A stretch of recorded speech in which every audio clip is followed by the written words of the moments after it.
self-improvement. The spiritual life, especially the abstract variety, is generally not that important to a Taurus. Taurus is down to earth and practical.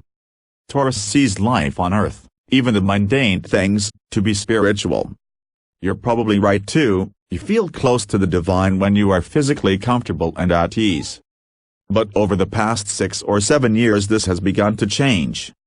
The spiritual life has not only been important but active and full of dynamic change. Very experimental. Very interesting. Uranus, ensconced in your 12th house, has seen to that. Your career is partly responsible for this. In order to get to where you want to go, your spiritual understanding must increase. And, in many cases, people involved in your career are on a spiritual path, and this has enhanced your interest. No matter, the divine knows exactly what will attract you. With Mars as your spiritual planet, you like the path of action. You like to express your spiritual ideals in positive actions. Silent meditation is generally not for you. You like to be doing something, building an orphanage, hospital or church. Feeding hungry people. Doing practical acts of charity. Being there for someone in hospital. This tendency is even more pronounced these days, and it's very good. But along with this, the horoscope is indicating some scientific, intellectual background too. Uranus is the planet of science. A scientific approach to the spiritual life will not diminish your actions, but enhance them. You will know why you're doing what you're doing. Your faith will be buttressed by knowledge. Uranus rules astrology. Astrology has a very strong spiritual basis to it. We call it esoteric astrology. It is a philosophy of the stars.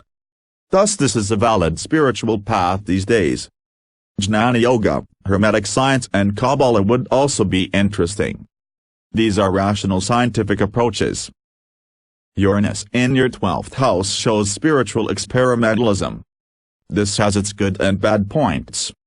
On the positive side, you learn what path, what approach works for you through trial, error and observation, the scientific method.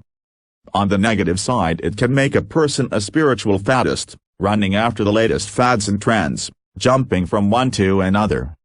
Spiritual progress takes persistence. If you jump around too quickly, you only delay yourself. The main challenge this year is integrating spirituality with the worldly career. Everyone finds their own personal solution to this. Some people opt for a spiritual type career. They work for a charity or start a non-profit organization and work at it full-time. Some people pursue a worldly career and start a non-profit business on the side. Some people get involved in charitable works while involved in a worldly career.